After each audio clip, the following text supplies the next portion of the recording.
Ladies and gentlemen, welcome in Car Zone 254, where we talk everything and discuss everything about cars. We are at Mademoiselle. Mademoiselle ni mahala pazuri sana, mahali ambapo watu huja, magari yao inatengenezwa. They have tire centers, spray booth, service bay, and even they have a car wash where they have professionals to make sure your ride is sparkling clean. Now, today, I want to give you some tips about cleaning your car. You know, kuna wakati unanunua gari lako, and then after a while, hiyo gari inaanza kuparara, kuchaka. For example, gari ni white, na unaona hiyo white inaendelea kufade. Kama gari ambalo liko nyuma yangu, this is pearl white. Na ukiangalia, this car is in great form, very great form. Like rangi yake iko in the original state.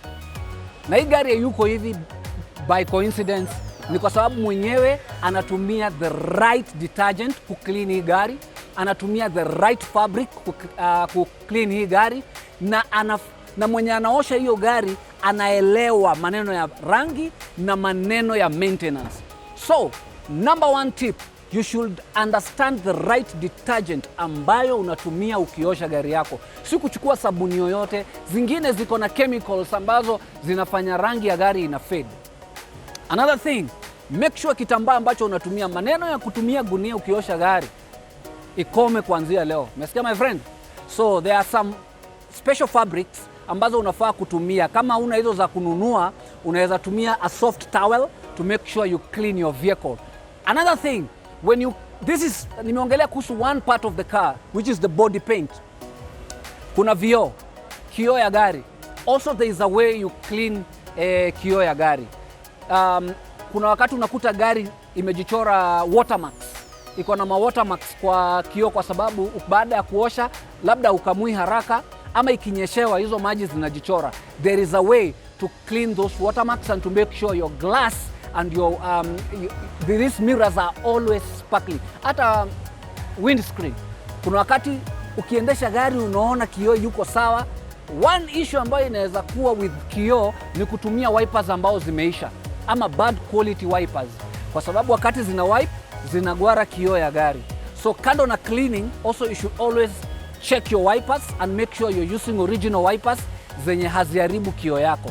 Another thing, tires. Kama uliwatch video yetu, the other video yenye tulifanya pale TAWKIR auto shop, tuliongelea kuhusu wax ya tayo ambayo wewe unapanguza nayo baada ya kuosha gari ku make sure haijaparara. As you see, the tire of this car is in great shape. Iko na rangi nzuri, the black one haijaparara because mwenyewe anatumia wax wakati ana clean gari, anarudi anapanguza na wax. So ladies and gentlemen, we are going to go into detail about car cleaning. I'm not a professional, I'm just telling you a few tips zenye nimeconsult professionals na wameniambia how they clean their cars, and also just giving you a glimpse about the interior of a car. Come, Mr. Cameraman, I just want to show them the door. Just showing you the door. You see the interior of this car is shining, sparkling shining. This is wonderful. Ni kwa sababu kuna ile mafuta huwa inapakwa baada ya mpanguza gari, inapakwa mafuta. I wish ungekuwa hapa usikie how it smells wonderful. Even the fabric, kuna ile kitu ambayo inaoshwa nayo, the foam, the kind of foam yenye huwa wanaosha nayo gari to make sure the car is sparkling clean.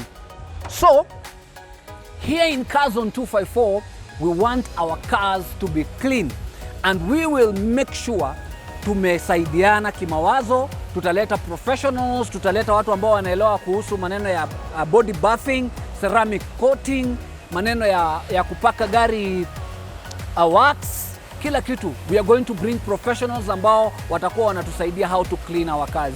Don't forget, for you to get this information on time, subscribe to our YouTube channel if you have not, ambao ni Car Zone 254. To follow pale kwa Facebook Car Zone 254 na pia to follow pale kwenye Instagram Car Zone 254KE. Thank you very much. We really appreciate it.